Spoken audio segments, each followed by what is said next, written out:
Buenas tardes a todos. Bienvenidos a este ciclo de conferencias que ASNEF, junto a la ley, organiza para todos ustedes. Esta es la cuarta conferencia que organizamos de manera conjunta y hoy hemos traído un tema que esperemos que sea de interés para todos ustedes, y es los ficheros de solvencia patrimonial y crédito. Hoy en cualquier relación de consumo es habitual que siempre que existe un pago aplazado de alguna forma existan estos ficheros de solvencia para ser consultados. Los ficheros de solvencia patrimonial y crédito son muy conocidos quizá por sus nombres, pero son unos grandes desconocidos en cuanto al funcionamiento. ¿Cuál es la normativa que los regula? ¿Qué obligaciones y derechos tiene el consumidor frente a estos ficheros? Todos sabemos que existen ficheros privados, pero también existen ficheros públicos que aportan información a las entidades de crédito, por ejemplo. Pues bien, todo esto es lo que esta tarde hemos preparado para todos ustedes. Esperamos que les sea de interés y para ello vamos a contar con 4 expertos en la materia, a los cuales agradezco también su participación en estas conferencias. Y vamos a empezar hablando con algunos de ellos sobre una exposición general sobre el contenido de estos ficheros. Hay representantes de ficheros privados, hay representantes de ficheros de solvencia públicos y vamos a tratar de una forma pedagógica afrontar el contenido de estos ficheros. Todos ellos están también muy relacionados con materia de protección de datos. Es otro tema que también trataremos y también tenemos un experto con nosotros que conocerá y les pondrá de manifiesto cuáles son los puntos claves en materia de protección de datos en estos ficheros. Por mi parte, voy a pasar a presentarles a las personas que van a intervenir esta tarde con todos nosotros. Tendremos hasta las 6:30. Primero habrá una intervención de aproximadamente 10 minutos de cada uno de los ponentes que tenemos esta tarde. Posteriormente habrá quizá un debate o puedan surgir preguntas o aclaraciones o observaciones entre ellos mismos e iremos abriendo también. Ustedes saben que a través de la herramienta pueden formular todas aquellas preguntas que consideren oportunas y que yo iré trasladando a los diferentes ponentes de esta tarde. Pues voy a pasar a presentarles las personas que tenemos el honor de tener esta tarde con nosotros. Por un lado tenemos 2 representantes de la Central de Información de Riesgos del Banco de España, que son doña Ana Valenciano y don Ignacio Ramos. Doña Ana Valenciano es responsable de la Unidad de Atención a los Usuarios de la Central de Información de Riesgos del Banco de España y previamente fue letrada del Departamento de Conductas de Entidades del Banco de España. Por otro lado tenemos también a don Ignacio Ramos, que es letrado del Banco de España y está también en la Central de Información del Banco de España y previamente ha sido letrado del Departamento también de Conducta de Entidades de Crédito. Por otro lado tenemos con nosotros también a Marta Aldea, que es responsable de protección de datos y cumplimiento normativo del grupo Equifax en España. Y finalmente también hoy contamos con la presencia de don Javier Pujol, que actualmente es abogado en ejercicio, pero es miembro de la carrera judicial, magistrado en excelente y letrado del Tribunal Constitucional. A todos ellos les agradezco su participación con nosotros esta tarde y la amabilidad que tienen en participar y en estar para, de una forma, les ruego, breve, clara y pedagógica, poder contarles a todos ustedes qué son los ficheros de solvencia, cuál es su utilidad, qué relación tiene con la protección de datos, qué obligaciones y qué derechos tienen tanto los consumidores como los propios responsables de estos ficheros.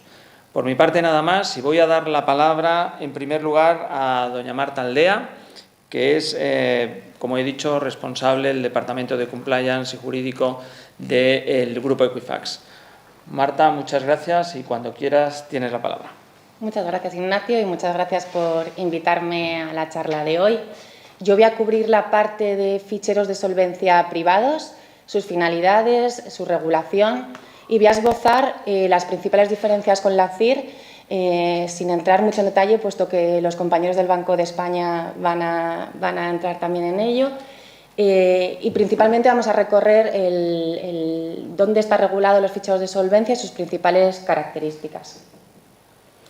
En primer lugar, un sistema de información crediticia es un sistema que tiene datos de solvencia y su finalidad principal es ayudar a las entidades que lo consultan a cumplir con el préstamo responsable. Hablaremos a lo largo del día de hoy sobre este concepto, pero creo que es importante el tener claro que estos ficheros, su misión principal es ayudar con el préstamo responsable y ayudar a evitar el sobreendeudamiento. Los sistemas de información crediticia pueden contener datos positivos, que ahora hablaré de ellos, negativos o mixtos. Los datos positivos, según el Banco Mundial, en un reporte del año 2011 de Credit Reporting, decía que los bancos positivos son información que abarcan los hechos de comportamiento de los consumidores. Mientras que los datos negativos son aquellas declaraciones sobre impagos, sobre retrasos o sobre quiebras. El Banco Mundial también, a su vez, distinguía entre dos ficheros principales, dos ficheros principales. Uno es privado, que hoy entraré yo en mayor detalle, y otros públicos que también vamos a hablar de ellos durante la charla de hoy. La finalidad, como comentaba, principal de un fichero privado es mejorar la calidad y la exhaustividad de los datos para que los acreedores financieros tomen mejores decisiones. ¿Cómo se regulan los ficheros? Pues bien, tradicionalmente en España se han regulado, ahora entraremos en ello, en la Ley Orgánica de Protección de Datos, la parte negativa, y luego regulación sobre solvencia ha habido a lo largo de la historia en diversas legislaciones y normas. Después de la crisis del 2008 se reguló por primera vez se introdujo en nuestro ordenamiento la obligación expresa de evaluación de solvencia en la Ley 2/2011 de economía sostenible. Luego se ha plasmado en diferentes leyes, ¿no? Pero yo creo que las principales y las que contienen mayores obligaciones de evaluación de la solvencia, en primer lugar, la Directiva de Crédito al Consumo, que ahora mismo está en revisión, y la ley de transposición de dicha directiva, de la ley de contratos de crédito al consumo. Como comentaba, en la nueva reforma de esta directiva se está reforzando el deber de evaluación de solvencia. Luego hemos tenido otras normas, pues por ejemplo la ley 5/2019 de crédito inmobiliario, que establece expresamente el deber de consulta de prestamistas e intermediarios de crédito de aquellos ficheros de información crediticia gestionadas por entidades privadas a efectos de evaluar la solvencia. Entonces vemos una regulación expresa de los ficheros de solvencia, tanto de información positiva como de información negativa. Luego, respecto a los ficheros públicos y privados, la Ley 44/2002 de medidas de reforma del sistema financiero establecía por primera vez la necesidad de complementariedad de los ficheros públicos y privados.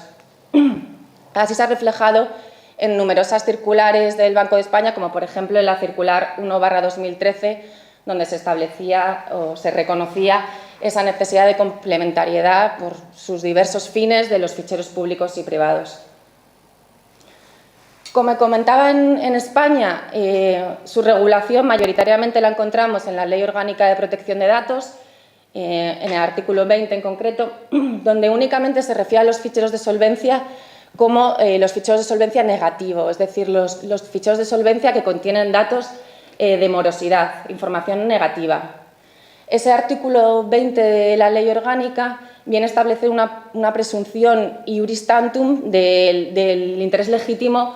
Existe una presunción de interés legítimo en el tratamiento de los sistemas de intercambio de información crediticia. Si bien establece que para esa presunción del interés legítimo deben concurrir una serie de requisitos que son los que vamos a ver hoy. En primer lugar, que los datos facilitados a los ficheros los faciliten los acreedores o quienes actúen por su cuenta o interés.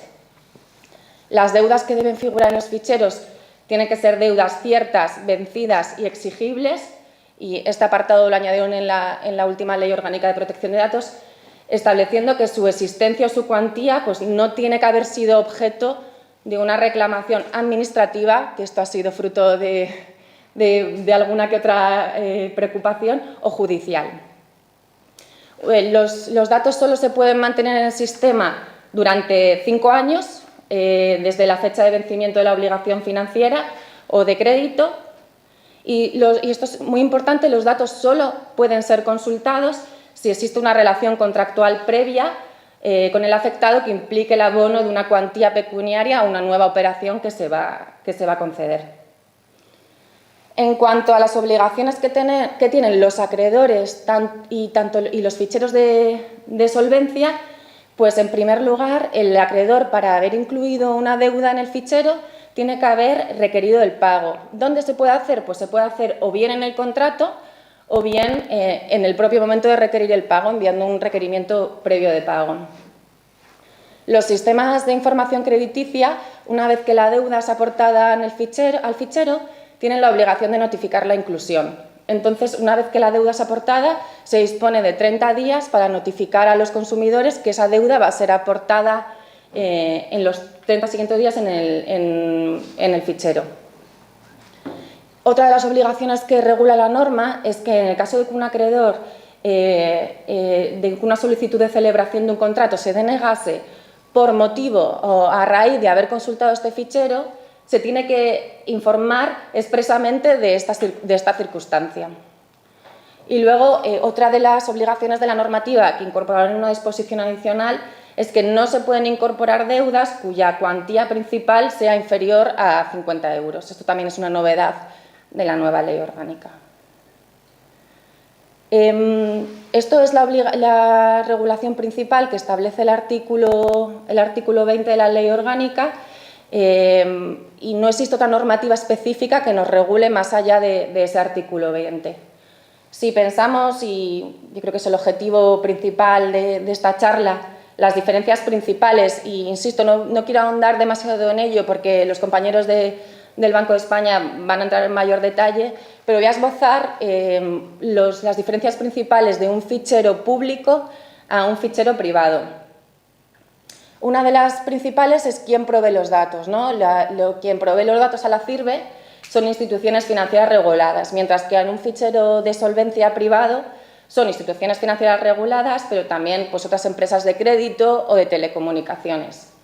Las normas de intercambio de datos de la CIR son de obligados por la normativa, mientras que en un fichero de privado de solvencia es voluntaria la aportación. Si bien se regulan al igual que la CIR, bajo el principio de reciprocidad. Puedes consultar, pero a su vez tienes que aportar.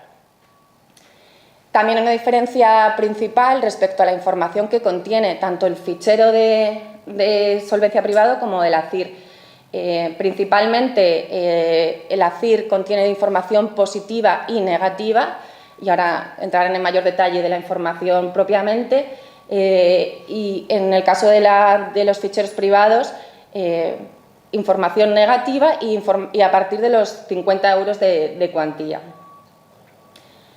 Es verdad, también otra de las cuestiones que diferencia un público versus un privado es la información que contiene un privado, pues puede ser información de algún otro valor añadido, pues por ejemplo scoring o presentar la información de una determinada forma, mientras que la CIR a lo mejor los servicios es más no básicos, sino que tiene información de solvencia propiamente, pero no se hacen unos scoring, por ejemplo, o se hace otro servicio añadido aparte de la finalidad propia de la CIR. Y luego una cosa que es común a ambas entidades es que ambas estamos reguladas, como no puede ser de otra forma, por la normativa de protección de datos, y en el caso de los ficheros privados de solvencia, aparte de esta regulación del artículo 20, tenemos que atender, al igual que el resto de compañías, los ejercicios de derecho de los consumidores, donde pueden solicitarnos desde qué datos se contienen en el fichero, a cuestionarse si la deuda puede ser cierta o no, una rectificación o solicitarnos la supresión del dato. Los ficheros, como comentaba, tanto públicos y privados, consideramos, y muchos estudios Así lo han demostrado que aquellos sistemas donde son complementarios los ficheros públicos y privados, pues los prestamistas acceden a una información crediticia más completa y a unos servicios más innovadores. Además, esta complementariedad permite a los prestamistas cumplir mejor sus obligaciones de préstamo responsable, que hemos hablado de esto previamente, y se refuerza el concepto de préstamo responsable, lo que lleva a que las entidades tomen mejores decisiones. También aumenta la inclusión financiera y el acceso de los consumidores al crédito responsable, aumenta la disponibilidad de crédito al consumo y, bajo nuestro punto de vista, pues, provoca que los mercados de crédito se vuelvan más competitivos. Al final se cuenta con información crediticia más completa y, en el caso de los privados, no solo corresponde a entidades reguladas, sino que cualquier entidad que vaya a conceder una operación puede consultar la información de solvencia y tomar una mejor decisión en base a esta información. Por mi parte, era esto lo que quería cubrir, si bien ahora ahondaremos en algún concepto más y debatiremos sobre esto a grandes líneas. Pues muchísimas gracias, Marta, por tu intervención, que yo creo que nos aclara cuál es la utilidad y más o menos cuál es el funcionamiento de estos ficheros privados, que como bien se ha comentado, pues tienen una autoridad entre las entidades, porque todo aquel que va a realizar un pago aplazado pueda consultar si una persona física puede estar incluida en estos ficheros para evitar de esa forma, pues entre otras cosas, el sobreendeudamiento de una persona. Ahora vamos a ver otra parte u otro ramo de ficheros de solvencia, que es la Central de Riesgos de Información del Banco de España, a la que tienen que aportar información y reciben información las entidades de crédito que el Banco de España supervisa y regula. Para ello, como he comentado, tenemos a dos personas provenientes de la Central de Información de Riesgos del Banco de España, que son doña Ana Valenciano y don Ignacio Ramos. A los dos les voy a ceder la palabra, en primer lugar a doña Ana Valenciano, para que nos expliquen también un poquito cómo funciona la CIRBE, quién tiene acceso a la CIRBE, qué datos contiene la CIRBE, qué datos se devuelve por parte de la CIRBE a las entidades de crédito y, sobre todo, derechos y obligaciones también que existen dentro de esta Central de Riesgos de Información del Banco de España. Así que voy a dar la palabra a continuación a doña Ana Valenciano para que nos ilumine sobre este punto de la Central de Información del Banco de España. Muchas gracias. Muchas gracias, Ignacio, y bueno, muchas gracias por ofrecernos la posibilidad de hacer un poquito de información y de educación financiera, que creo que es uno de los objetivos que tiene esta reunión. Bueno, en primer lugar, lo que quiero dar es una pincelada clara sobre qué es la Central de Información de Riesgos y a qué obedece. La Central de Información de Riesgos es fundamentalmente, y así lo describe la norma, un servicio público. Y además es uno de los servicios públicos más demandados para del Banco de España, tanto por las entidades de crédito como por cada uno de los ciudadanos. Es un servicio público que está basado en una gran base de datos. Entonces, esta gran base de datos pues efectivamente contiene fundamentalmente riesgos de créditos de las personas físicas y de las personas jurídicas, que fundamentalmente son préstamos, pero también pueden aparecer compromisos de crédito, garantías financieras, valores representativas de deuda y cualquier otra operación que pueda suponer un riesgo para una entidad de crédito, fundamentalmente. Entonces, ¿quién nutre esta base de datos? ¿Quién reporta esta base de datos? Pues hay una serie de entidades declarantes que están determinadas por la propia ley que nos regula y que además están obligadas a declarar a la CIR. No es algo voluntario, es una base de datos de carácter supervisor y entonces vale fundamentalmente para la supervisión del Banco de España y también para la toma de decisiones de las entidades de crédito en su evaluación de solvencia de sus clientes. ¿Quién reporta? Pues las entidades de crédito, las sucursales de las entidades de crédito que funcionan en España, las entidades en libre prestación de servicio, las entidades de financiación, las de garantía recíproca, los prestamistas hipotecarios, las entidades de dinero electrónico y, bueno, algunas otras, pues como Sareb o Saeca, etcétera. La normativa que regula la CIR, bueno, comenzó como servicio público en el Banco de España en el año 1963. Se produjo un gran cambio en la CIR en el año 1995, en el que se empezó a reportar la información deudor a deudor, con riesgos agregados por deudor, y en el año 2013 se produjo, después efectivamente de la crisis, y por obligación legal, una reforma importante de la CIR y se empezó a declarar operación a operación. De cada una de las operaciones, en general, el conjunto de las entidades pues nos declaran alrededor de 213 o 212 atributos, que son sobre las personas, sobre las operaciones propiamente o sobre las garantías que cubren estas operaciones. De estos 213 o 212 atributos, no todos se retornan en torno a 19 atributos. Esto, el retorno a las entidades, me refiero. Bueno, la circular 1 del 2013 ha sufrido muchas modificaciones para ir ampliando su espectro de operaciones a tratar y de entidades que pueden acceder y de riesgos que se retornan al sistema. Se ha reformado en el año 2017 porque empezamos a reportar riesgos a una base de datos grande europea que se llama Anacredit. Se reformó posteriormente en el año 2020 para incluir los requerimientos de la Ley de Crédito Inmobiliario.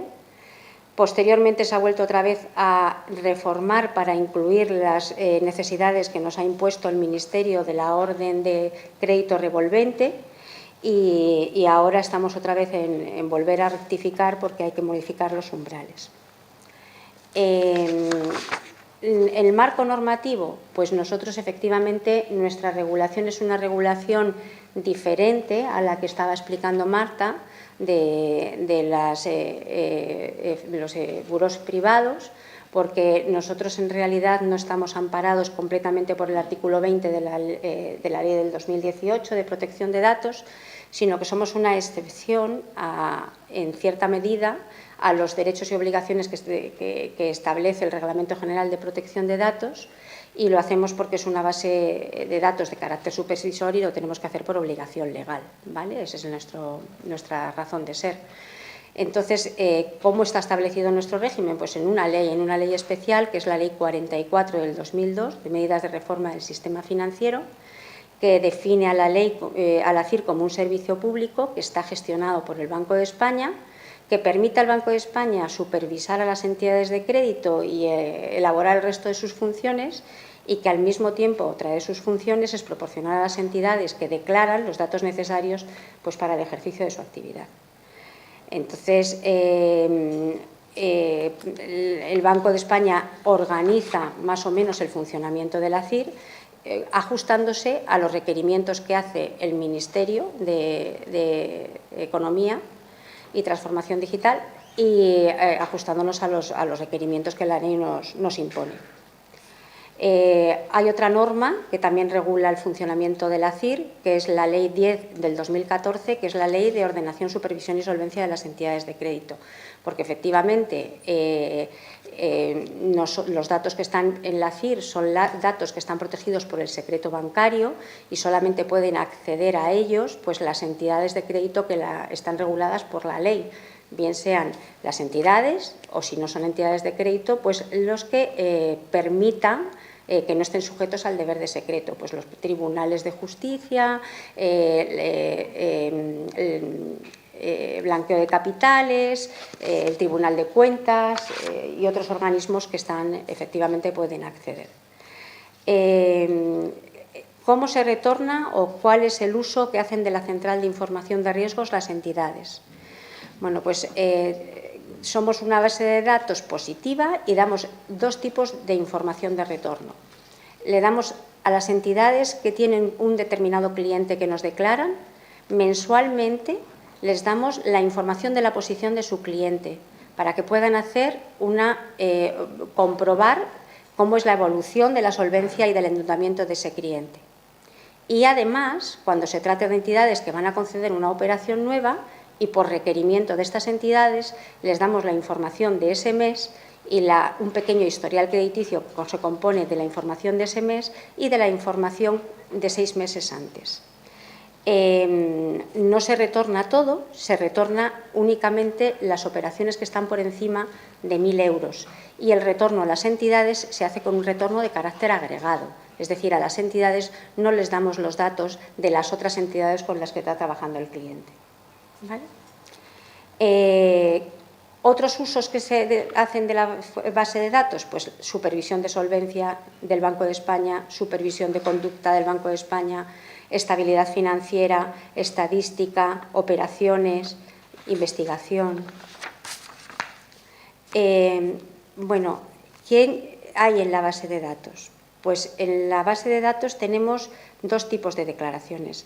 Hay una serie de entidades que hacen una declaración completa, que son las entidades de crédito, las tradicionales, los bancos, las cajas, las sucursales o las cooperativas, los establecimientos financieros de crédito también. Pero para las entidades últimas que se están incorporando, que no son especialistas en reporting, es decir, los prestamistas hipotecarios, que muchas veces son personas físicas, o las entidades en libre prestación de servicios, hemos establecido un sistema de módulo único y mucho más limitado en el que solamente se reportan pues, los 19 o 20 datos que van al informe de riesgos para que efectivamente se puedan ellos nutrir del sistema y que también se les retorne por el principio de reciprocidad al que hacía referencia Marta. ¿Qué tenemos en la CIR? Pues tenemos de deudores alrededor de casi 21 millones de personas declaradas. De operaciones tenemos en torno a 50 millones, 49 millones de operaciones. El riesgo total, pues alrededor de 3,2 billones de euros. Y garantías, pues 16 millones de garantías. Y entidades declarantes, pues actualmente 321 entidades declarantes, todas obligadas, por supuesto. ¿Qué se incluye en el informe de riesgos que se reporta a las entidades de crédito? Que son, ya digo, de carácter agregados. Pues una serie de datos de la titularidad del reclamante, es decir, la identificación, el nombre del titular, si es solidario o colectivo y cuál es su naturaleza e intervención en la operación, si es directo o es indirecto. De datos del producto, pues es la entidad, el código identificativo de la operación, el tipo de producto, su moneda y el plazo residual. En cuanto a la situación y a los importes, pues no solamente se recogen los importes que están de riesgo, estén impagados o estén pagados, tanto riesgos directos como riesgos indirectos. Y hay riesgo dispuesto total o riesgo disponible. Todos esos son los datos que van a los informes que se reportan a las entidades. Todos estos datos que reportamos a las entidades, nosotros no controlamos que cada una de las entidades que nos solicita un informe de riesgos lo hace de una forma correcta o no. Pero sí que, siguiendo el principio de responsabilidad proactiva, lo que hacemos es que buscamos o hacemos todos los años una comprobación pues, de un conjunto de entidades, de un número de días, para que efectivamente veamos que las personas que pueden acceder a esa información, o sea, que se está accediendo a información de personas que efectivamente están solicitando un crédito y en las condiciones que son necesarias. Y todos los años se hace una revisión y es una cosa que acceder en situaciones en las que no es correcto puede dar lugar a un procedimiento sancionador. Yo creo que por mi lado, sí, más o menos queda muy bien. todo dicho. Muchísimas gracias, Ana, por tu intervención, por aclararnos un poquito qué es la Central de Información de Riesgos y qué la nutre y qué información se devuelve. Y yo creo que con esta información vamos entendiendo un poquito también la razón de ser de la CIRBE. Y damos la palabra a su compañero, a don Ignacio Ramos, que nos continuará explicando más temas interesantes sobre esta Central de Información de Riesgos del Banco de España. Eso espero. Muchas gracias, Ignacio, y muchas gracias por habernos invitado. y tener la oportunidad de contaros qué hacemos y qué norma nos regula, que para nosotros es bastante importante. Yo voy a intentar explicar, Marta lo ha hecho muy bien, pero yo voy a entrar más en matices de lo que es la propia CIR, la diferencia entre lo que es el régimen de la Central de Información de Riesgos y el de los ficheros privados de solvencia. Nosotros nos encontramos con que es muy habitual que los consumidores se dirijan a nosotros, al Banco de España, solicitándonos la baja del fichero o la eliminación de los datos de la CIR, porque entienden que somos lo que ellos denominan ficheros de morosos, que es un nombre muy feo, que en realidad son ficheros privados de información crediticia. Para nosotros es fundamental que ellos entiendan que no es así, porque como vamos a ver a la hora de analizar cada uno de los supuestos, las posibilidades de actuación de quienes gestionan estos ficheros privados y las nuestras son bastante diferentes. Nosotros tenemos muchas menos posibilidades porque estamos vinculados por el contenido de una ley y tenemos que ajustarnos exactamente a ello. En cuanto a las diferencias entre los ficheros privados, los sistemas privados de información crediticia y la CIR, la primera es evidentemente la ley. Mientras uno se regula en la Ley de Protección de Datos, en la Ley Orgánica 3/2018 nosotros tenemos una regulación específica que es la Ley 44/2002. La condición de licitud, la razón por la que nosotros podemos tratar los datos es por el ejercicio de unas funciones públicas y porque nos lo dice la ley, que así está expresamente previsto. Mientras, en el caso de los ficheros privados, es el interés legítimo de los posibles acreedores. La gestión de la CIR es pública, se hace por el Banco de España, mientras los ficheros privados son de gestión privada, como su propio nombre indica. Mientras nuestras entidades declarantes son solo aquellas que establece la ley, que están tasadas, son las que pueden declarar y las que pueden acceder a nuestra información. En el caso de los ficheros privados, puede acceder cualquiera que cumpla los requisitos que se establecen en la ley. La diferencia más importante, que la ha explicado Marta, es que mientras nosotros somos un fichero, la información que nosotros tenemos es todo el endeudamiento de una persona, tanto las operaciones que están al corriente de pago como las que no, como los riesgos que ya están vencidos, como los que ni siquiera están dispuestos, pero son disponibles. En el caso de los sistemas privados, solo aparece información negativa, es decir, solo aparecen incumplimientos. En cuanto a los importes a retornar al sistema, a la información a facilitar a las entidades, mientras en los sistemas privados el límite está en 50 euros, en nuestro caso, en el caso de la CIR, está en las operaciones que acumulando, el importe acumulado de las operaciones con una sola entidad supere los 1.000 euros. Todo lo que esté por debajo de eso no se le comunica a las entidades. Otro dato importante es que es durante cuánto tiempo pueden estar incluidos los datos en cada uno de los ficheros. Por su propia naturaleza, en el caso de los ficheros privados, al cabo de 5 años desde el incumplimiento, porque no esté alguien eternamente en esos ficheros, le tienen que dar de baja. En el caso de una deuda que aparezca en la CIR, como nuestra finalidad, tal y como ha explicado Ana, es un poco diferente, nosotros tenemos que recopilar la totalidad de la información que tienen las entidades sobre sus clientes. Estas operaciones, estén al corriente de pago o no, van a estar hasta su cancelación definitiva. No hay un plazo concreto transcurrido el cual debamos dar de baja, porque las entidades siguen teniendo ese derecho de cobro y siguen teniendo que declararlo. En cuanto a la consulta de datos, mientras a nuestra base de datos, la CIR, solo la pueden consultar, en principio, las entidades que han facilitado datos, en virtud del principio de reciprocidad, y solo pueden facilitar datos las entidades que dice la ley, y además pueden consultarlo los intermediarios de crédito inmobiliario.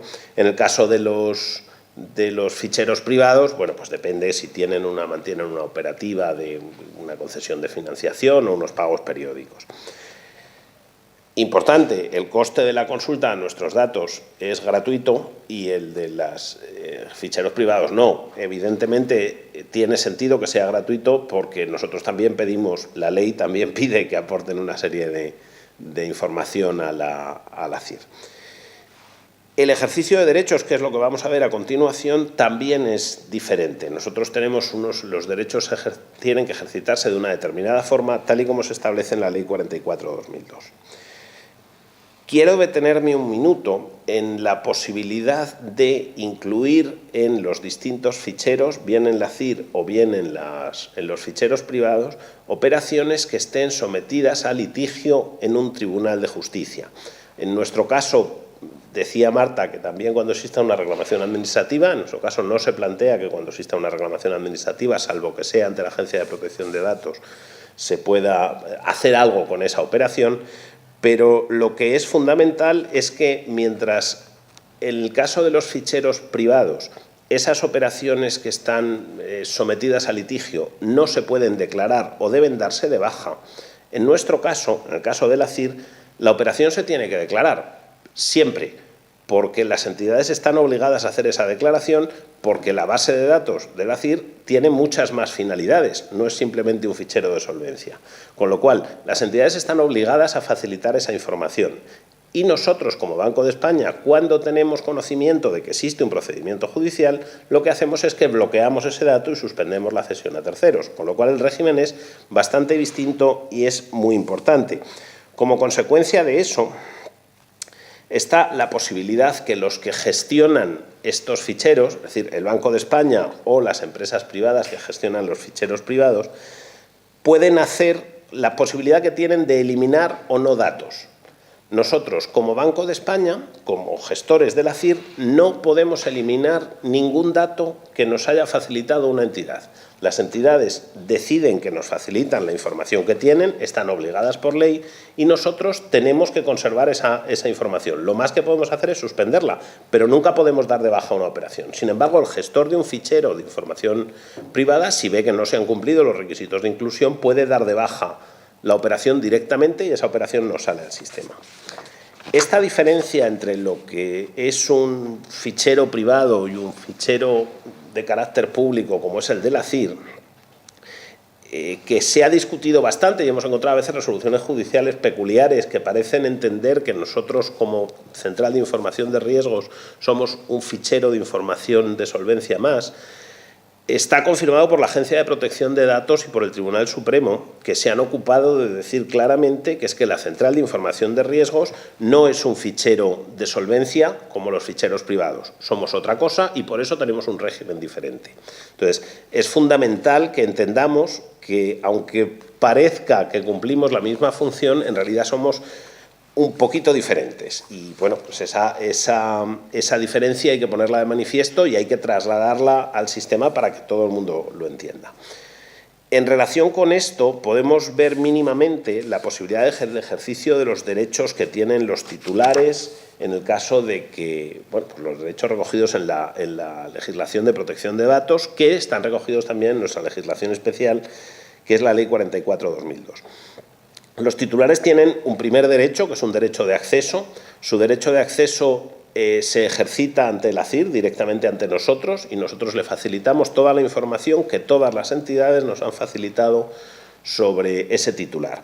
Este derecho de acceso es limitado, porque en realidad no facilitamos toda la información, sino solo aquella información, que como ha dicho Ana, son 19 atributos, 19 datos sobre cada operación, pese a que nosotros tenemos 200 y pico, porque solo consideramos el resto de la información tiene una función evidentemente supervisora, de estadística y para el cumplimiento de funciones del Banco de España, con lo cual no se debe facilitar a los titulares y la limitación de su acceso es a tener su informe de riesgos. No cabe un derecho de oposición y sí que existe la posibilidad de ejercitar su derecho de rectificación y supresión. Porque nos hagamos una idea de la cantidad de informes que nosotros facilitamos al año, en el año 2021 hemos facilitado 600.000 informes a particulares, a titulares que han venido y nos han solicitado expresamente. La forma de hacerlo es bastante sencilla, puede ser bien por Internet si se tiene una firma electrónica, solicitándonoslo por correo o presentándose en cualquier oficina del Banco de España y solicitando el informe y se entrega en 10 minutos. Si se solicita por Internet, que ahora mismo y desde la pandemia se ha desarrollado mucho este sistema, en 10 o 15 minutos se tiene el informe de riesgos.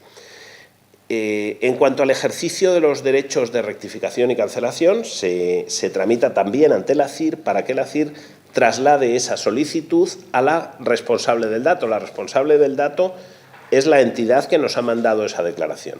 Nosotros, según recibimos esa solicitud de rectificación, que se presenta de la misma forma que la solicitud del informe de riesgos a través de las mismas vías, nosotros suspendemos la cesión de ese dato, lo bloqueamos y le trasladamos a la entidad la solicitud de ese cliente. Y decimos, usted tiene un señor que dice que esta operación es incorrecta, nos tiene que explicar por qué considera que es incorrecta, si la ha pagado, si el importe está mal calculado o lo que nos quiera decir.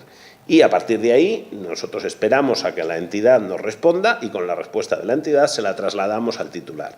Durante todo ese periodo la operación está suspendida. Una vez que la entidad nos ha dado traslado, se ha ratificado en el dato, dice que la operación es correcta, nosotros mantenemos esa suspensión durante 2 meses más.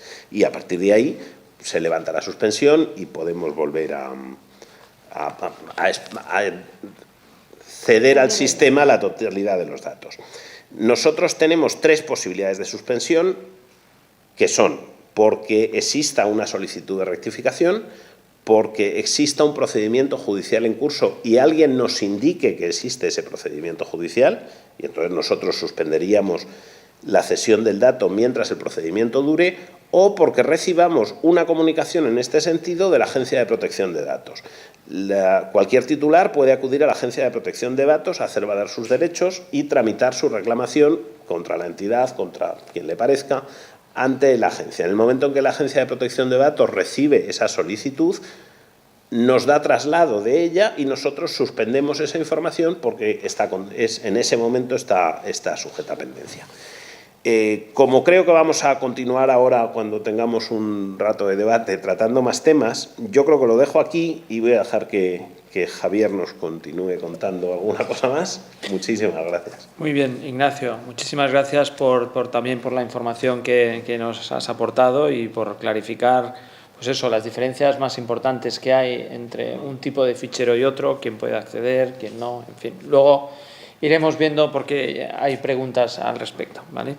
Y bueno, a continuación vamos a dar la palabra a don Javier Pujol, que es actualmente abogado en ejercicio y que es un experto también en todo lo que se refiere a la protección de datos, ámbito muy aplicado, como hemos visto, en los ficheros y sobre todo en los ficheros de solvencia patrimonial y crédito privados, pero también en alguna medida en los ficheros públicos.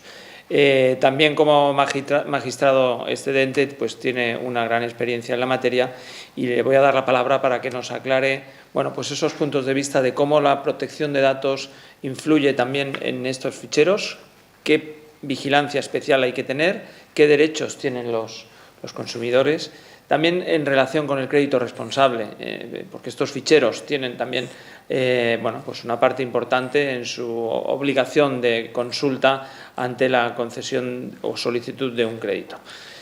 Javier, muchas gracias por estar con nosotros y cuando quieras tienes la palabra, por favor. En primer término quería agradecer luego a SNEF el hecho de haber contado con mi presencia en este acto y muy especialmente en la persona de Ignacio Pla.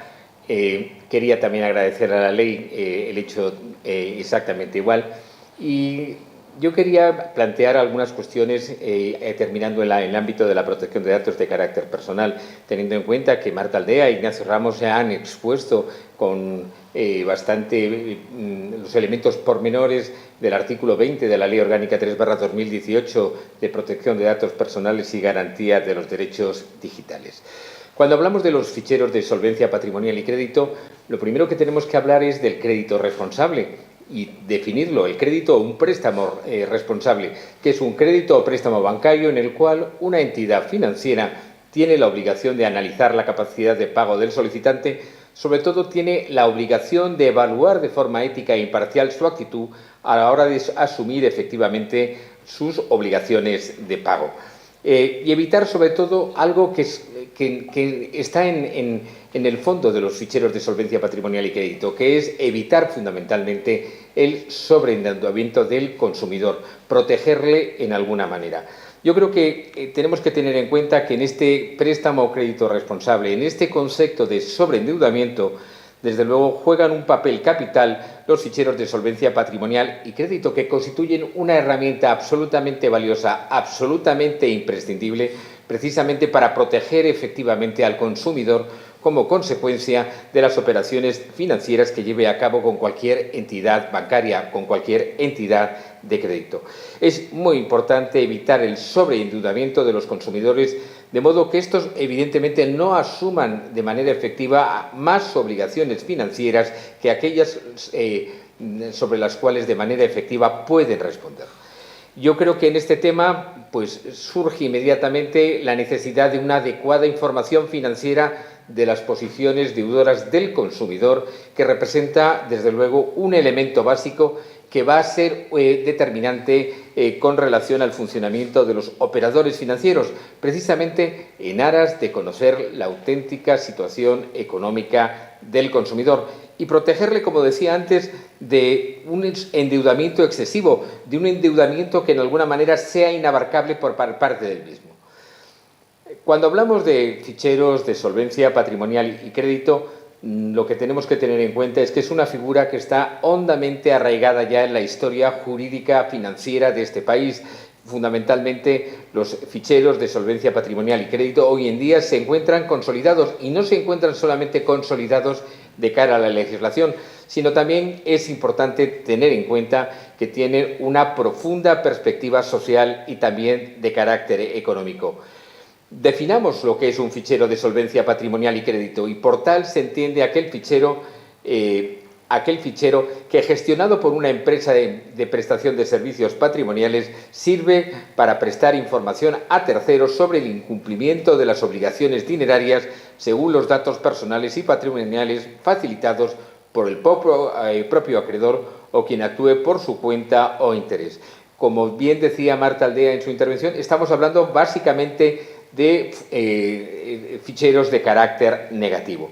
Hay que tener en cuenta que estos ficheros hoy en día se denominan sistemas de información crediticia y se caracterizan por tener unos elementos perfectamente definidos desde el punto de vista subjetivo, desde el punto de vista material y también desde el punto de vista funcional, orientados siempre a proporcionar una información actualizada, real, eficaz, eficiente de la solvencia de las personas, entendida fundamentalmente como la probabilidad de que efectivamente las personas cuyos datos están inscritos en un fichero de solvencia patrimonial y crédito pues cumplan sus deudas en un futuro.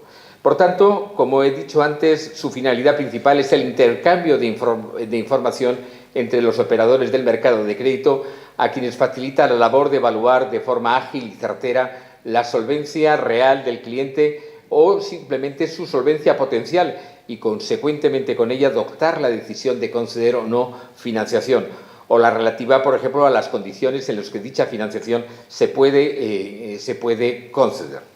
Se trata, por tanto, de obligaciones siempre de carácter dinerario, y también tiene que tenerse en cuenta que se excluye la posibilidad de incluir otros datos relativos a la solvencia patrimonial y crédito. Cuando hablamos de ficheros de solvencia patrimonial, tenemos que tener en cuenta que no solamente vamos a beneficiar a las instituciones bancarias o las instituciones financieras de este país, sino también a los supervisores del mercado financiero, que los pueden utilizar pues para múltiples funciones que sería muy largo de enumerar, pero entre ellos desde luego la función de control y desde luego la finalidad estadística. Pero también afecta a otros sectores económicos como los seguros, los arrendamientos de inmuebles, el empleo, etcétera. Siempre que hablamos de ficheros de solvencia patrimonial y crédito, estamos hablando de ficheros automatizados de datos, donde se reflejan precisamente esos incumplimientos de las obligaciones financieras. El problema que a veces se plantea es que la persona cuyos datos están inscritos en un fichero de solvencia no solamente va a ser conocida por el acreedor, sino también por cualquier empresa o particular que pueda acceder al fichero y, por tanto, puede conocer efectivamente la situación de la persona cuyos datos han sido inscritos. Los ficheros de morosos, por tanto, son necesarios para dar la seguridad a las contrataciones y necesariamente, como se ha venido exponiendo a través de los ponentes que me han precedido en el uso de la palabra, tienen que funcionar de manera correcta y tienen que ser transparentes. teniendo en cuenta sobre todo las consecuencias negativas que pueden tener para las personas incluidas en ellos, teniendo en cuenta que siempre va a generar un desvalor. Cuando hablamos de los ficheros de esta naturaleza, tenemos que hablar fundamentalmente, como he indicado anteriormente, que estamos hablando de ficheros de carácter multisectorial, y estos ficheros siempre se basan en la necesidad de utilizar datos de carácter personal, datos que normalmente son, como se ha dicho ya, informados por parte del acreedor. Cuando hablamos de datos de carácter personal, sin lugar a dudas, tenemos que acudir a la normativa de protección de datos para ver cómo se encuentra regulado en esta materia. Y en este sentido tenemos que hacer referencia en primer término al Reglamento General de Protección de Datos de la Unión Europea 2016-679, donde no se regula específicamente este tipo de ficheros, pero sí podemos de su normativa extraer una serie de consecuencias que son básicas. En primer lugar, la necesidad de que para que funcione adecuadamente un fichero de esta naturaleza se tenga que llevar a cabo una evaluación de impacto en materia de protección de datos, así como la obligación, por ejemplo, del nombramiento de un delegado de protección de datos, un DPD. También es muy importante que dentro del reglamento hagamos alusión a la legitimación en el tratamiento de los datos de carácter personal con relación al artículo 6.1 de dicho reglamento.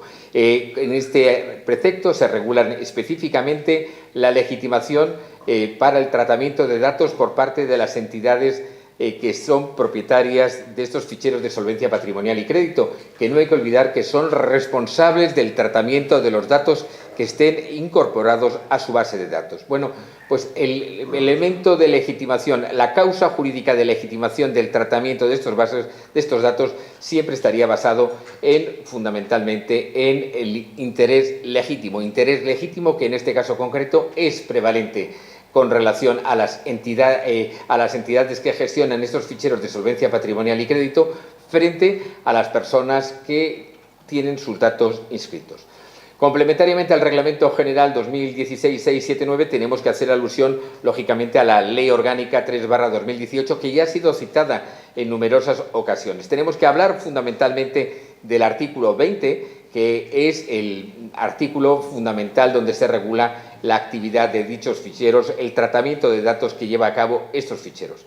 Yo no quiero entrar en el desarrollo del artículo 20 porque yo creo que ya ha sido suficientemente comentado tanto por Marta como con Ignacio, con lo cual quería comentar brevemente para ir terminando alguna cuestión suelta, y es, por ejemplo, el requerimiento previo efectuado al deudor antes de la inclusión de la deuda en un fichero de estas características. Este requerimiento previo es evidente que se encontraba adaptado a la Ley Orgánica 15/1999 de 13 de diciembre, la Ley de Protección de Datos y su reglamento de desarrollo, pero hoy en día, tras la aprobación de la Ley Orgánica 3/2018, existen serias dudas doctrinales con relación a la obligatoriedad, con relación a la necesidad de llevar a cabo este requerimiento.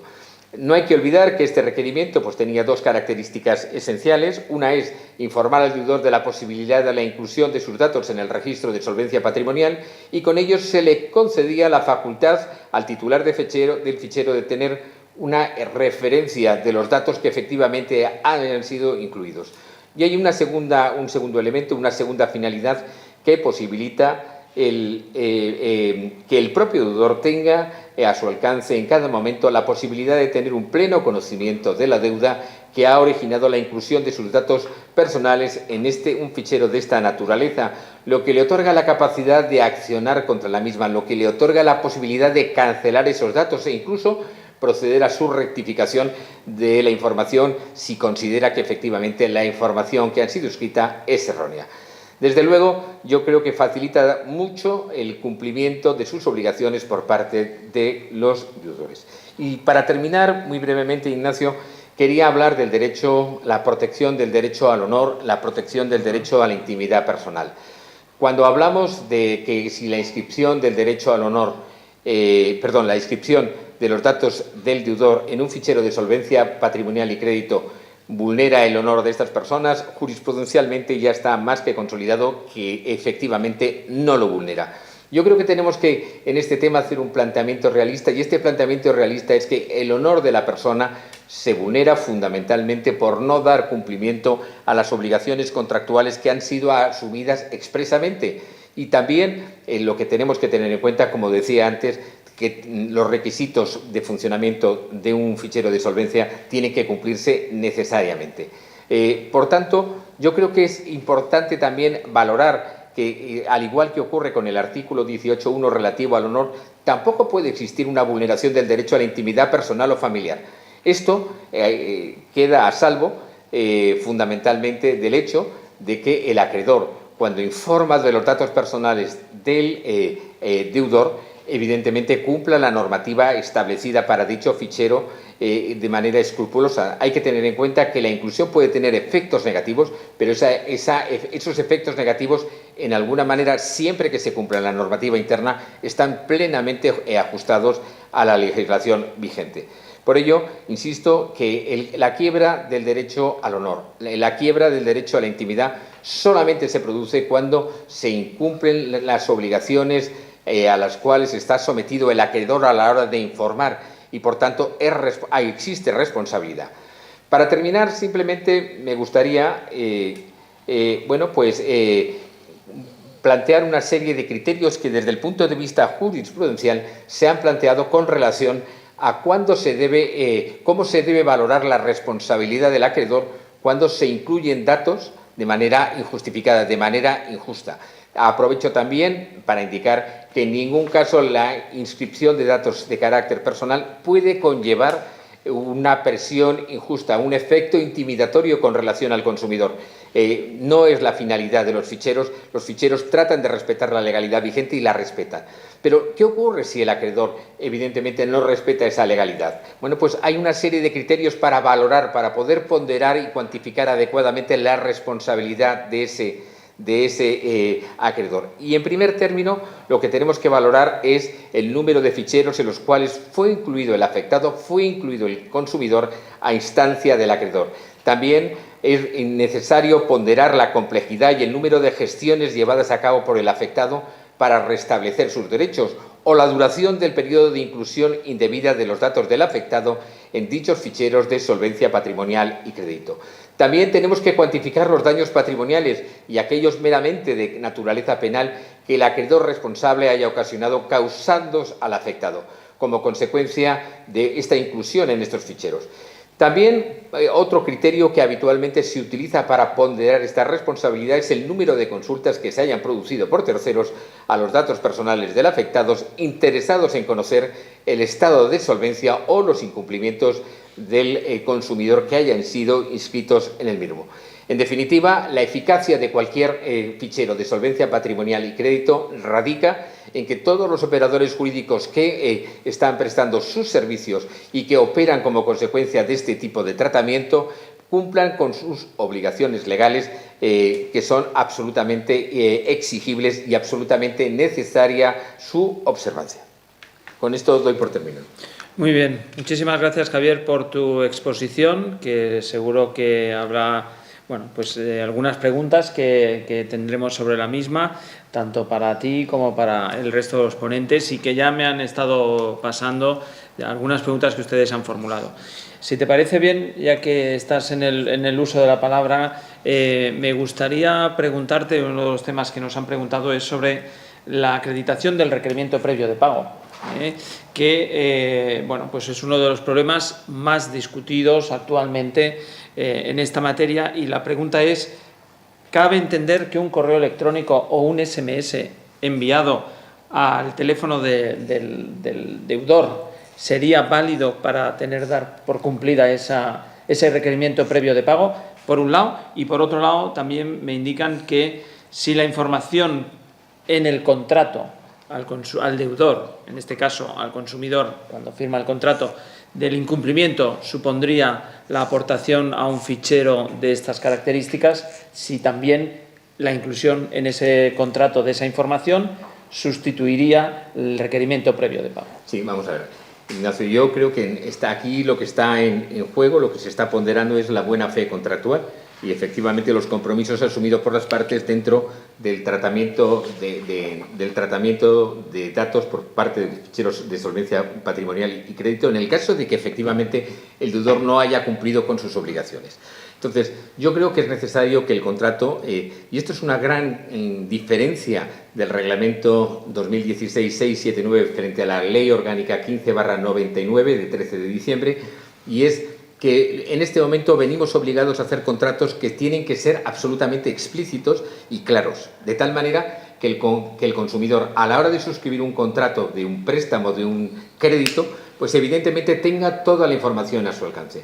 Yo creo que en plena coherencia con la aplicación de la Ley Orgánica de Protección de Datos Personales, en plena coherencia con el Reglamento General de Protección de Datos de la Unión Europea, no podemos tener un comportamiento distinto al que exigimos en cualquier otra relación jurídica vinculada a tratamiento de datos de carácter personal. Si el consumidor conoce la posibilidad de que efectivamente sus datos de carácter personal pueden ser incorporados a un fichero de solvencia patrimonial y crédito, si el consumidor conoce que esa inclusión se puede producir sin el previo requerimiento por parte de las entidades financieras, yo entiendo que estamos aplicando una interpretación razonable, normal, en este ámbito de lo que es habitual en cualquier otro ámbito donde existan contrataciones con un flujo de datos de carácter personal. Con lo cual, mi criterio es, podemos enviar, si hemos pactado el envío de mails, si hemos pactado el envío de SMS, por ejemplo, certificados, ¿por qué no se van a tener en cuenta como una notificación previa a la inclusión en estos ficheros de solvencia? Yo creo que tenemos que hacer normal en el campo de los ficheros de solvencia patrimonial y crédito de lo que es normal ya en la protección de datos en cualquier ámbito de la actividad económica. Fenomenal. Muchísimas gracias, Javier. Tengo también una pregunta que yo creo que en este caso serviría tanto para los dos ficheros, el público y el privado, y es que se refiere a si una reclamación al servicio de atención al cliente del fichero supone la paralización automática de la aportación al fichero. No sé si contestar primero desde el Banco de España y posteriormente desde el fichero representante de un fichero privado. Bueno, cuando se producen nosotros las reclamaciones en realidad que recibimos por los datos de las entidades, la reclamación se tramita directamente frente a la entidad que es la poseedora del dato. Entonces, el Banco de España lo que hace es que ayuda al titular a llevar su reclamación ante la entidad de que se trate. La única diferencia entre presentar una reclamación ante la entidad, que es la propietaria de ese dato, y en nuestro caso la CIR, es que la normativa nuestra, la normativa de la Ley 44, prevé que mientras que se esté tramitando una reclamación no es que se suspenda la declaración, se tiene que seguir declarando el dato, pero la CIR bloquea la cesión de ese dato al sistema.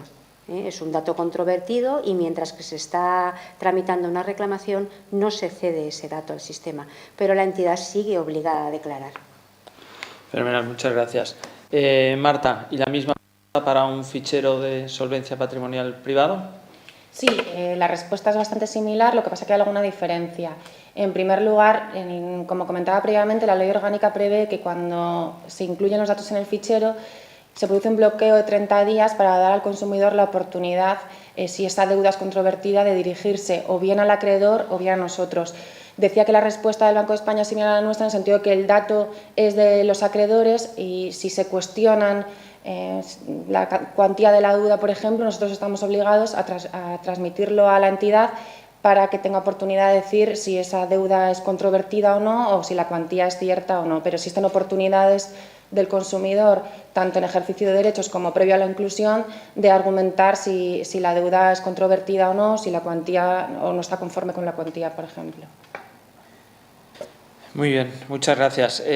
No sé si, Javier, ¿quieres añadir algo a esto? Yo creo que fundamentalmente lo que tenemos que garantizar es la seguridad jurídica y la previsibilidad en el funcionamiento del sistema. Yo creo que eso es determinante. Es decir, lo que hay que tener en cuenta es que como consecuencia del trasiego legislativo que hemos vivido en los últimos años en el ámbito de la privacidad, existen todavía serias dudas de interpretación. Y también, en alguna manera, que yo creo que es lo que se está percibiendo en este momento, es que se están abriendo puertas al fraude. y tenemos que ser en este tema enormemente rigurosos con relación al cumplimiento de la normativa, de tal manera que no se utilice la normativa vigente en materia de protección de datos precisamente para un fin espurio y contrario a lo que se establece precisamente en la propia normativa. Y yo creo que es muy importante que seamos respetuosos con el propio sentido teleológico de las normas y no intentar buscar atajos que al final lo único que hacen es corromper el sistema. Muchas gracias, Javier, por tu puntualización. Y veo también otra pregunta que me hacen, y es sobre algo que acabas de comentar, y es qué ocurre si no se ha pactado, porque es un contrato antiguo, si no se ha pactado esa información sobre la inclusión en un fichero de estas características. Yo, en principio, lo que sí debería hacer la entidad es cuando simplemente por el cambio legislativo esa novación normativa no se ha incorporado al texto, es un anexo, un simple anexo sería suficiente con relación a este problema. Pero en todo caso, si no tenemos un pacto concreto, probablemente sí deberíamos informarle al consumidor acerca de las consecuencias que tiene el incumplimiento de sus obligaciones expresamente pactadas en ese contrato. Yo creo que hay, de manera conservadora, sí deberíamos volver a la Ley 1599 y su reglamento de desarrollo. Pero yo creo que lo más fácil es simplemente una innovación del contrato, un anexo, y decir, oiga, mire, de acuerdo con la nueva normativa, se le comunica que en caso de que suceda esto, se va a proceder de esta manera. Muy bien, muchas gracias, Javier. Tengo ahora otra pregunta que es para las personas que representan al Banco de España, y es sobre qué ocurre si hay un incumplimiento de la obligación de informar a la CIRBE sobre datos del fichero. A ver, la normativa que regula la CIR, que es la Ley 44/2002, establece la obligación de las entidades de declarar la totalidad de sus operaciones. Pequeño matiz, pero básicamente todas sus operaciones. El incumplimiento de esa obligación de declaración podría dar lugar a una infracción de la normativa de disciplina. Cuando Ana ha explicado la normativa que regulaba la CIR, ha explicado por un lado la ley 44/2002 y por otro lado ha hecho referencia a la Ley 10/2014. La Ley 10/2014 contiene un régimen disciplinario de las entidades de crédito en general, donde incluye como infracciones, y además las incluye como muy graves, no remitir la información, textualmente dice, la no comunicación o comunicación incompleta o inexacta de información, siempre que sea relevante, es decir, si es una operación no tendría por qué ser, por ejemplo, de los datos declarados a la Central de Información de Riesgos. Si hay una entidad que sistemáticamente decide que hay un tipo de operaciones que no va a declarar, por la razón que sea, estaría incumpliendo la normativa y sería susceptible de ser sancionada por estar cometiendo una infracción que puede ser grave o muy grave. Con lo cual, las entidades están obligadas a declarar sí o sí, no es una elección que tengan. Deben hacerlo porque, entre otras cosas, es exigible para una adecuada supervisión de las entidades, con lo cual se pueden ver en un problema. Deben comunicar la totalidad de sus operaciones. No sé si ha respondido.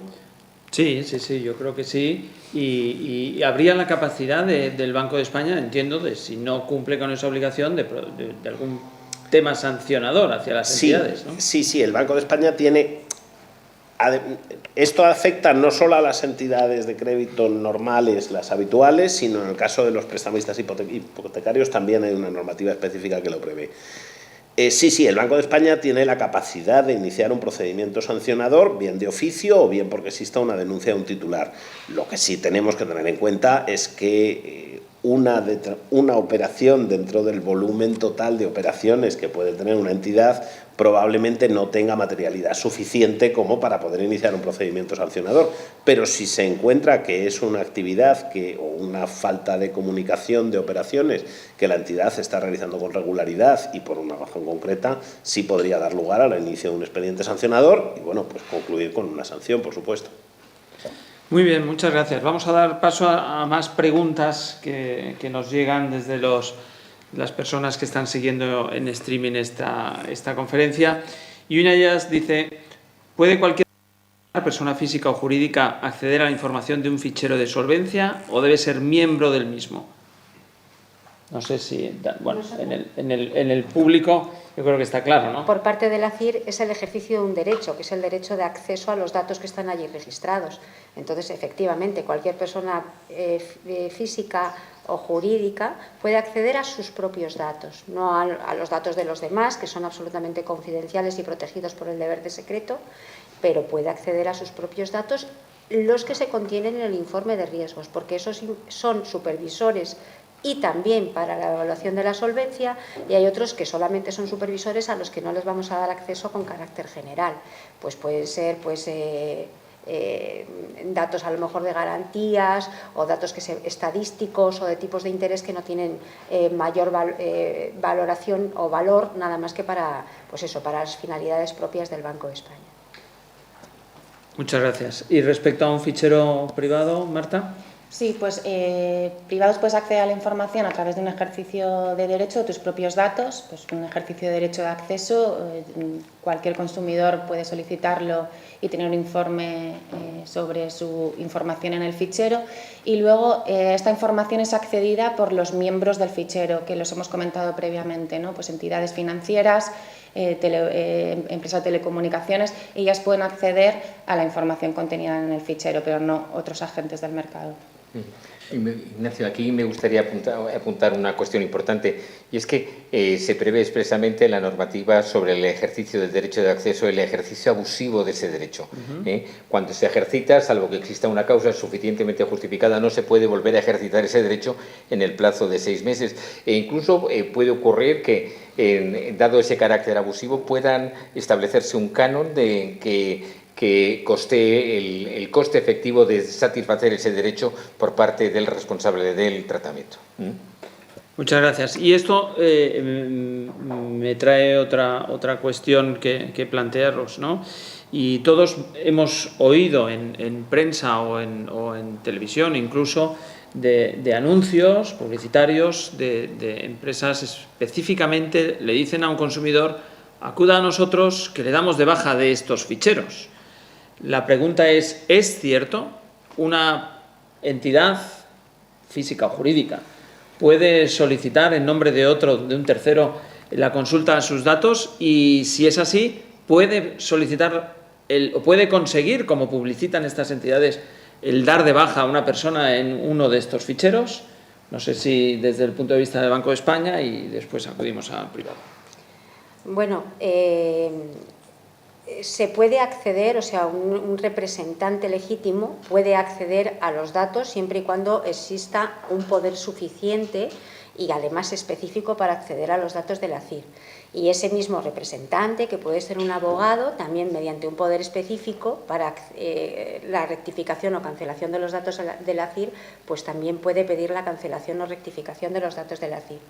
Ahora, la CIR no puede borrar ningún dato, ni ningún agente externo, ni ningún representante. Lo que podemos hacer únicamente es tramitar una reclamación para que efectivamente se vea si el dato es correcto o incorrecto. Lo que sí que se puede conseguir vía reclamación es que efectivamente no se viertan los datos al sistema por el bloqueo de los datos prudencial. Entonces, pues bueno, no se debe de hacer un ejercicio abusivo del derecho pues para conseguir que efectivamente pues, el informe de riesgos de un titular aparezca libre de riesgos o con una leyenda diciendo que se está tramitando una reclamación, que es lo que efectivamente consiguen, no dar de baja, porque no se puede dar de baja si no es por el pago, la condonación de la deuda o la prescripción, o sea, las causas tasadas por ley. Muchas gracias. Desde un fichero privado supongo que ocurría algo similar. Sí, es similar efectivamente, y lo que comentabas, Ignacio, pues muy preocupados porque estamos viendo cómo se incrementa el número de ejercicios de derecho en nombre de otra persona, y sobre todo hay que atender a si están ofreciendo algunas tipo de publicidad engañosa, es decir, tú no puedes poner en internet págame X que yo te saco del fichero, ¿no? Sales del fichero si, como bien comentaba Ana, pues ha cumplido o ha vencido la obligación, o sea, las causas por las que puede salir del fichero están tasadas y no se puede ofrecer salir de ASNEF bajo el pedir una cuantía concreta. Y entiendo que el acceso, la ley así lo dice, a la información en estos ficheros es gratuito. Por lo tanto, es lícito que este tipo de entidades pidan un dinero por acceder a la información que tenemos tanto en CIRBE como o es gratuito para todos, es decir, no puede cobrar ni el Banco de España ni un fichero privado. Pero ¿pueden estas entidades que ofrecen al consumidor consultar este fichero cobrar por ese servicio o es totalmente gratuito para todos?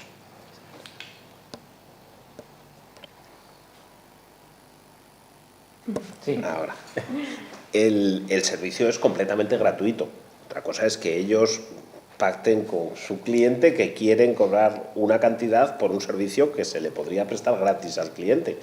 No tiene demasiado sentido y además yo creo que tanto desde ASNEF y el fichero Equifax como desde luego el Banco de España tienen el acceso absolutamente sencillo y por distintas vías para acceder a su información. No requiere de un intermediario que haga esa función y cobre dinero por ello. La verdad es que para nosotros no tiene ningún sentido. Sí, efectivamente, yo creo que también el debate puede centrarse si nos parece ético o menos ético, ¿no? Y cuánto se puede cobrar al consumidor por hacer ese tipo de cuestiones.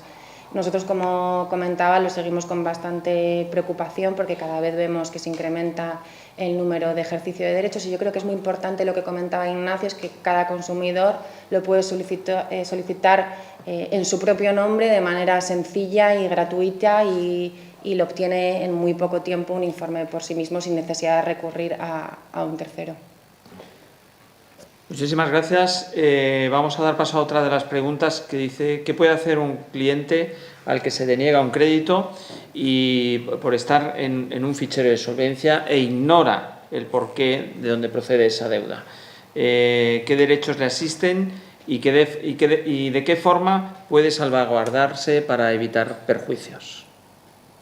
No sé si Marta puedes contestar esta pregunta.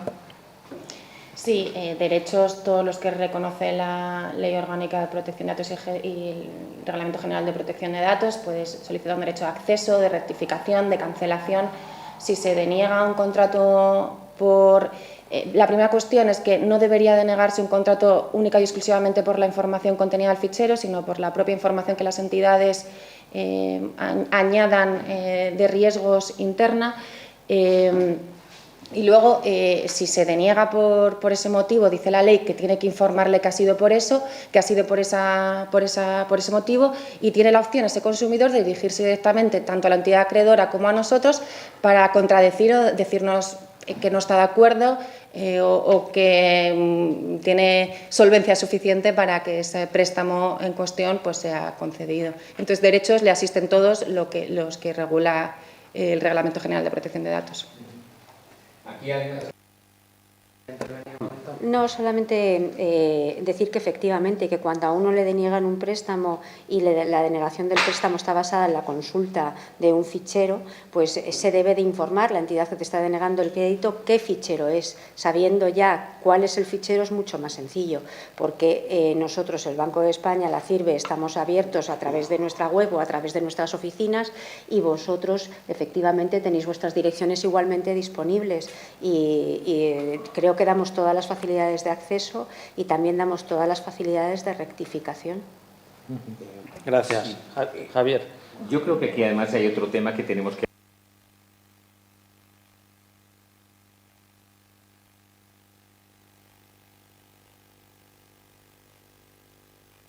establecida legalmente en el sentido de que se tiene que evaluar la capacidad económica del consumidor, del solicitante de ese préstamo, de ese crédito. El hecho de que se investigue y que existan dudas acerca de la solvencia, acerca de la capacidad de reembolso de esa deuda, yo creo que justifica plenamente a la entidad bancaria para no conceder ese producto financiero solicitado por el consumidor. Pero, sobre todo, que no existe esa obligación, sino que en este momento legalmente hay una presión sobre la entidad financiera precisamente para que evalúe esa solvencia del deudor. Muchas gracias. Ignacio, ¿tú querías puntualizar algo? Sí, quería puntualizar dos cosas. Una, en relación con la concesión de un préstamo, en qué situación se encuentra si ve que le han denegado un préstamo, yo recomendaría a este titular que ha solicitado un préstamo y se lo han denegado, y en general a cualquiera, que hiciera previamente la consulta de su informe de riesgos, porque cuando comentaba, no, es que no sabe a qué se debe. En nuestro informe de riesgos se incluye toda la deuda que tiene un determinado titular, operación a operación. Te dice qué garantías tiene, en qué situación se encuentra, cuál es el importe que tiene. Con lo cual yo creo que con carácter previo a embarcarse en pedir un crédito, siempre sería bueno, sobre todo porque es muy sencillo, solicitar la información que tiene la CIR. La CIR o, en su caso, un fichero de solvencia.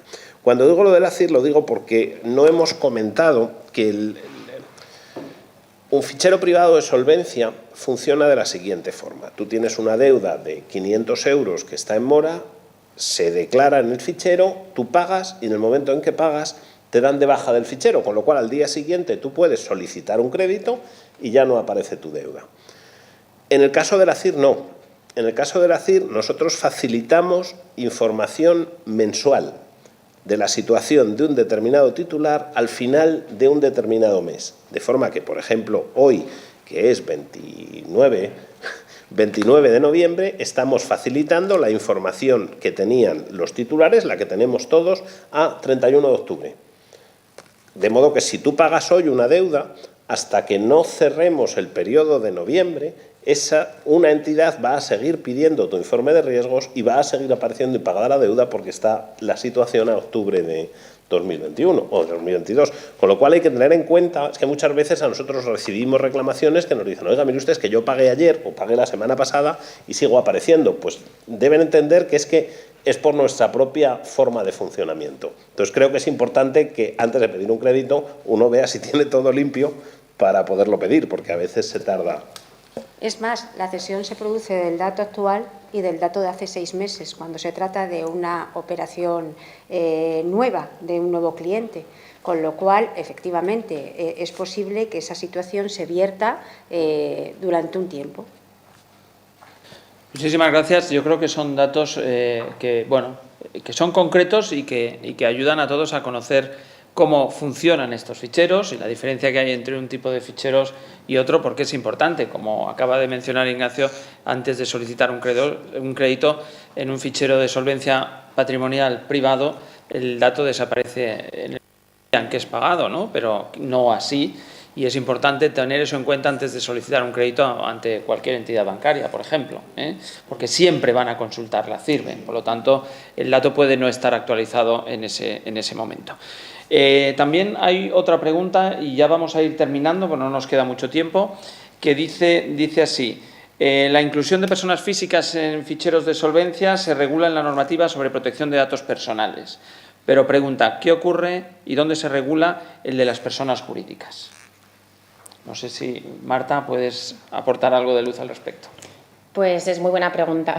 El artículo 20 de la Ley Orgánica de Protección de Datos efectivamente regula los datos de personas físicas y de autónomos.